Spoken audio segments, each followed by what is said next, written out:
Bismillahirrahmanirrahim. Students, Assalamu alaikum. Hope so all of you are fine by the grace of Allah Almighty. It's time to study Pak Studies. Keep your accessories in front of you and hold your lead pencils in your hands. Please underline the important points from the lesson. Students, आज हम unit number 2 तहरीक पाकिस्तान और पाकिस्तान का क़याम इसमें जिस topic को ज़ेर बहस ला रहे हैं उसका उन्वान है कायद-ए-आज़म मोहम्मद अली जिन्ना की पहले गवर्नर जनरल की हैसियत से खिदमात और उनके कारनामे। पाकिस्तान 14 अगस्त 1947 को मार्ज़ वजूद में आया तो कायद-ए-आज़म मोहम्मद अली जिन्ना ने पहले गवर्नर जनरल की हैसियत से और चौधरी लियाकत अली ख़ान ने पहले वज़ीर आज़म की हैसियत से हल्फ उठाया। इस नौज़ायदा ममलकत यानी नई बनने वाली जो रियासत थी उसके पास उस वक़्त अपना कोई इंतज़ामी या दस्तूरी ढांचा नहीं था। नतीजतन उस वक़्त के हुक्मरानों ने 1935 के एक्ट में मुनासिब तब्दीलियाँ करके मुल्क का निज़ाम जो था इस एक्ट के तहत चलाया। कायद-ए-आज़म मोहम्मद अली जिन्ना रहमतुल्लाह अलैह ने 13 माह गवर्नर जनरल की हैसियत से ज़िंदा रहे। इस मुद्दत में आपने अपनी बसीरत और कायदाना सलाहियतों से अहम कौमी मामलात को ना सिर्फ सुलझाया,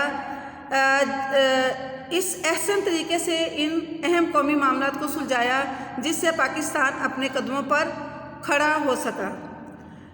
स्टूडेंट्स, ये कायद-ए-आज़म मोहम्मद अली जिन्ना की कदावर शख्सियत ही थी जिसने आज़ादी के बाद पैदा होने वाले तमाम मुश्किलात को अहसन तरीके से सुलझाया और क़याम पाकिस्तान के बाद हिंदुस्तान ने पाकिस्तान के लिए बेशुमार मसाइल जो थे वो पैदा किए, जिनमें असासा जात की गैर मुसावी तकसीम, महाजरीन की आबादकारी का मसला और इसके साथ उनके साथ किया जाने वाला नारवा सलूक यानी कि गैर मुनासिब रवैया और इसके अलावा इंतज़ामी रिकॉर्ड की बर वक़्त यानी कि उसी वक़्त नकलो हमल शामिल थी।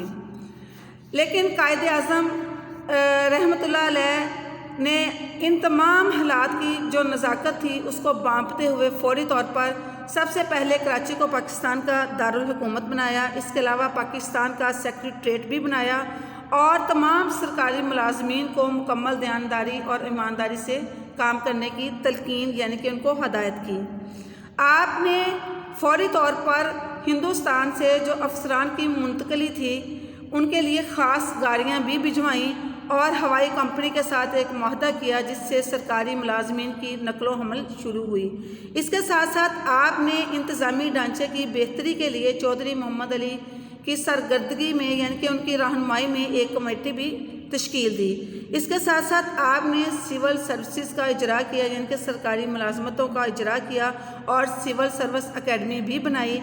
इसके साथ साथ आपने अकाउंट्स और फॉरेन सर्विस का आगाज़ भी किया और बहरी बर्री अफवाज को बेहतर हालात में लाने के लिए हेड क्वार्टर बनाए गए। इसके अलावा असलहा फैक्ट्री का जो क़याम है वो भी कायद-ए-आज़म मोहम्मद अली जिन्ना के दौर में ही हुआ।